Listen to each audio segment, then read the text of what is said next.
Everyone, आप सभी का स्वागत है आपके अपने यूट्यूब चैनल में। दोस्तों, आज हम जानेंगे परिसर के बारे में। दोस्तों, परिसर के बारे में जानेंगे। इतना सिंपल क्वेश्चन है, आप देख सकते हैं।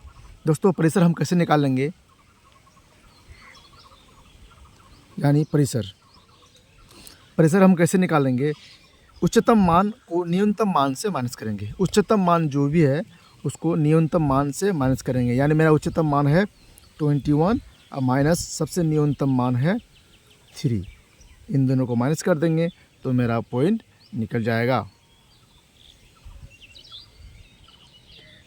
तो देख सकते हैं दोस्तों, हम लोग उच्चतम मान को न्यूनतम मान से माइनस करेंगे तो मेरा रेंज निकल के तैयार हो गया, यानी इसका आंसर 18 हो जाएगा। दोस्तों, तो नेक्स्ट क्वेश्चन की ओर चलते हैं।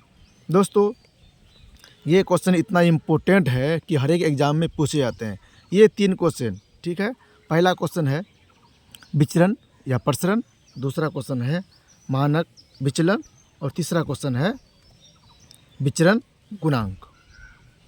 विचरण गुणांक, ये 3 क्वेश्चन मैंने ले आया हूँ आप लोगों के लिए। आप देख सकते हैं तीसरा क्वेश्चन है विचरण गुणांक। तो दोस्तों, ये 3 क्वेश्चन आपको इम्पोर्टेंट बहुत ज़्यादा एग्ज़ाम में देखने को मिलेंगे। दोस्तों, इन सभी को निकालने से पहले सबसे पहले मैंने मानक यानी विचरण प्रसरण को निकालेंगे। क्या निकालेंगे? विचरण प्रसरण को। तो विचरण प्रसरण को निकालने के लिए सबसे पहले आप जान सकते हैं कि आपको निकालना है इसका माध्य। आपको क्या निकालना है? इसका माध्य। आपको क्या निकालना है? सबसे पहले इसका माध्य निकालना है। क्या निकालना है? माध्य। मानक या मानक विचलन हो या मानक विचलन गुणक हो या प्रसरण हो, वेरिएंस कोई भी हो, इन तीनों क्वेश्चन में से सबसे पहले आपको माध्य निकालना है, यानी मीन। तो हम लोग माध्य निकालते हैं। दोस्तों, यहाँ देख सकते हैं माध्य।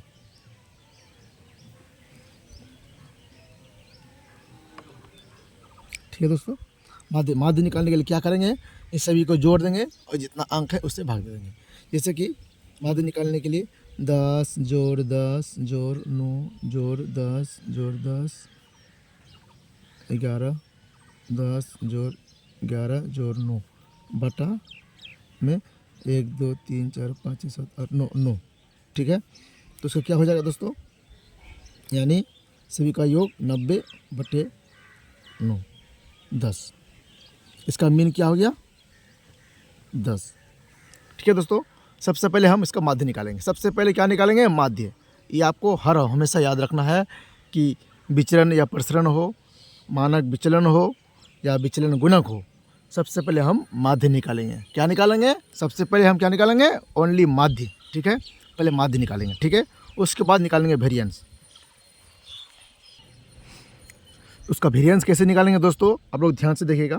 इसका वेरिएंस कैसे निकालेंगे, यानी विचलन प्रसरण कैसे निकालेंगे?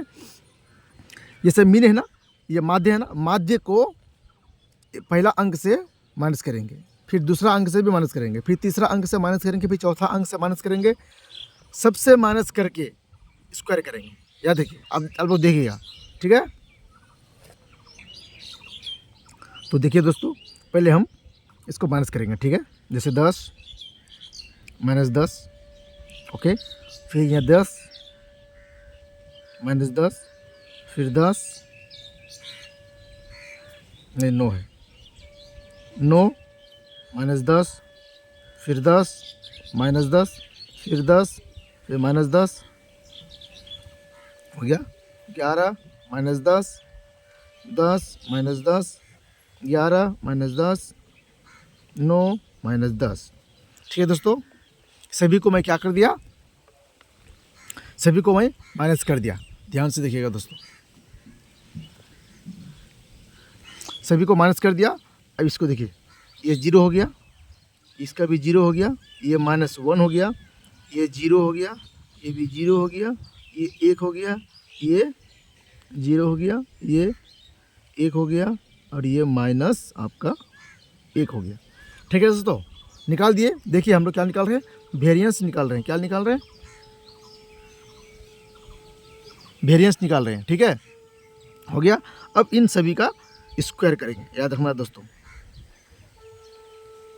कोई भारी नहीं है, पूरा सिंपल है, आसान है।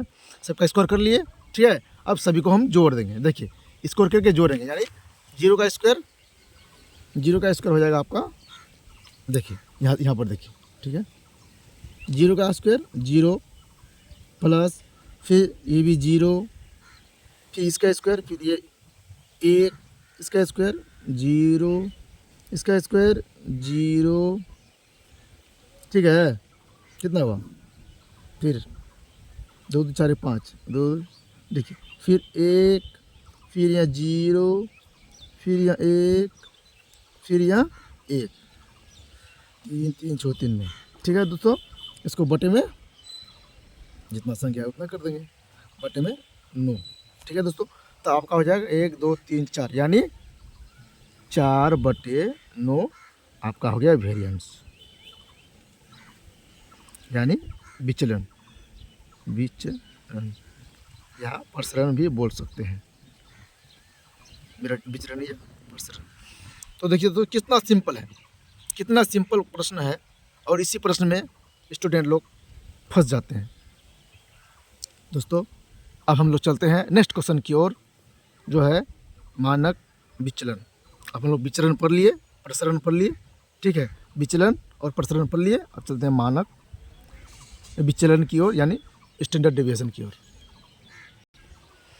तो दोस्तों आप लोग देख सकते हैं आ गए हम लोग मानक विचलन की ओर, यानी स्टैंडर्ड डेविएशन की ओर। दोस्तों मैंने क्या बोला था कि प्रसरण हो या प्रचरण हो या मानक विचलन हो या विचलन गुणांक हो, कोई भी क्वेश्चन को निकालने से पहले उसका हम माध्य निकालेंगे। क्या निकालेंगे, माध्य निकालेंगे। तो इसका भी मैं पहले माध्य निकालूंगा, ठीक है, उसके बाद वेरिएंस निकालूंगा, यानी पहले माध्य निकालूंगा तब वेरिएंस निकालूंगा, बस कुछ नहीं। तो चलते हैं माध्य निकालते हैं, यानी माध्य मेरा निकला हुआ पहले से देख लेते हैं एक बार, ठीक है। तो माध्य मेरा है, माध्य मेरा कितना, सबका यानी 90/9 यानी 10, माध्य मेरा 10 निकला हुआ है। और वेरिएंस तो आपका इधर बना हुआ था चार्ट टाइप का, ठीक है, तो वेरिएंस भी हम यहाँ लिख देंगे, ठीक है दोस्तों। वेरिएंस मेरा है 4/9, जो पिछला क्वेश्चन में मैंने वेरिएंस निकाला था, ठीक है। यानी इसको हिंदी में बोलते हैं विचरण या प्रसरण, ठीक है दोस्तों। वेरिएंस यानी कोई सा भी क्वेश्चन हो, मानक विचलन हो या विचलन गुणांक हो या वेरिएंस हो, तीनों क्वेश्चन में कोई भी क्वेश्चन हो, आपको पहले माध्य निकालना है, उसके बाद वेरिएंस निकालना है, ठीक है दोस्तों। पहले क्या निकालना है, माध्य, याद रखना, पहले माध्य निकालना है, तीनों में माध्य निकालना ही है, कुछ नहीं, उसके बाद वेरिएंस, ठीक है। तो मेरा माध्य निकला हुआ था, हम लिख लिए, उसके बाद वेरिएंस भी निकाला हुआ था, तो वो भी लिख लिए। अगर आपको वेरिएंस फिर याद नहीं है तो आप फिर पिछला क्वेश्चन में जाके देख सकते हैं, पीछे करके देख सकते हैं, ठीक है दोस्तों। तो मेरा वेरिएंस निकल गया और माध्य निकल गया। अब हमको क्या निकालना है, मानक विचलन। तो सिंपल है, बहुत ही सिंपल है। मानक विचलन निकालने से पहले एक फॉर्मूला होता है, आप लोग देख लीजिए, सिंपल फॉर्मूला है, यानी एस डी बराबर रूट वेरिएंस, रूट क्या होगा,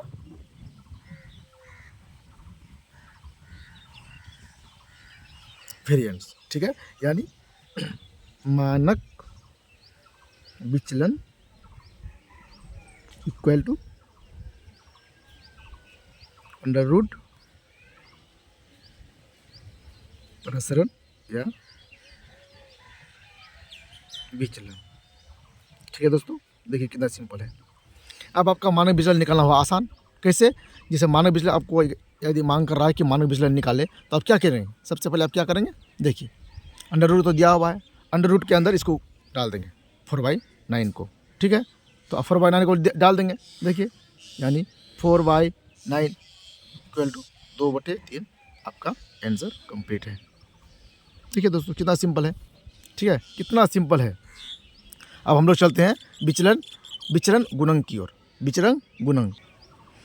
तो देखिए दोस्तों, फिर हम लोग जानते हैं कि कुछ भी, जैसे कि मानक विचलन हो गया या विचलन गुणांक हो गया या वेरिएंस हो गया, कुछ भी निकालने से पहले हम लोग माध्य निकालेंगे। क्या निकालेंगे, माध्य निकालेंगे। उसी प्रकार इसका भी हम माध्य निकालेंगे। तो माध्य मेरा निकला हुआ है, माध्य निकला हुआ है। अगर नहीं निकला हुआ है तो आप ऐसे भी देख सकते हैं, जैसे यदि आप अगर आपको ये क्वेश्चन की जगह दूसरा क्वेश्चन दिए तो आप माध्य निकाल सकते हैं। सबको जोड़ लेंगे, जितना अंक है उससे भाग दे देंगे, कंप्लीट। सबको जोड़ लेंगे, जितना अंक है, जैसे 9 गो अंक है तो 9 से भाग दे देंगे, कंप्लीट। ठीक है, तो सबको जोड़ के 90 और 9 से भाग यानी 10। मेरा मीन हो गया 10। ठीक है दोस्तों, मेरा मीन कितना हो गया 10।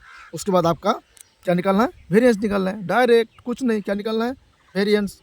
तो वेरिएंस भी मेरा निकला हुआ है,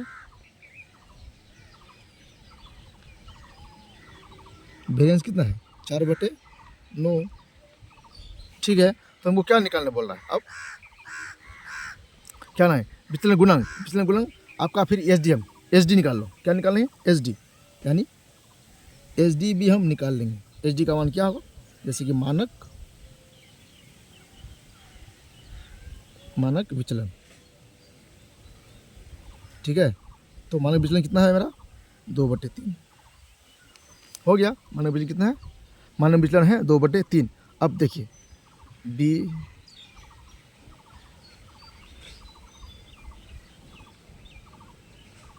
यानी विचरण गुणांक। विचरण गुणांक बराबर क्या होता है, इसका होता है SD/M इंटू 100%। ठीक है, देखिए दोस्तों, इसका फॉर्मूला होता है क्या, यानी विचरण गुणांक का फॉर्मूला क्या होता है, SD/M। यानी SD कितना है मेरा, SD हम कितना निकालेंगे, देखिए 2/3 SD निकाले हैं। SD 2/3 है तो 2/3। ठीक है, बटे M कितना लेंगे, मीन कितना 10। देखिए देख लीजिए निकला हुआ। हम बोले थे ना कि मानक विचलन हो या विचलन गुणांक हो, कुछ भी हो, पहले माध्य निकालेंगे, पहले मीन निकालेंगे, उसके बाद वेरिएंस निकालेंगे। ठीक है, तो देखिए कितना है मेरा मीन 10। अब इसको हम काटेंगे। ठीक है, तो काटेंगे तो कैसे, जैसे 2/3 किए। ठीक है, इसको बटे को ऊपर कर देंगे 1/10 बस, यानी काट देंगे।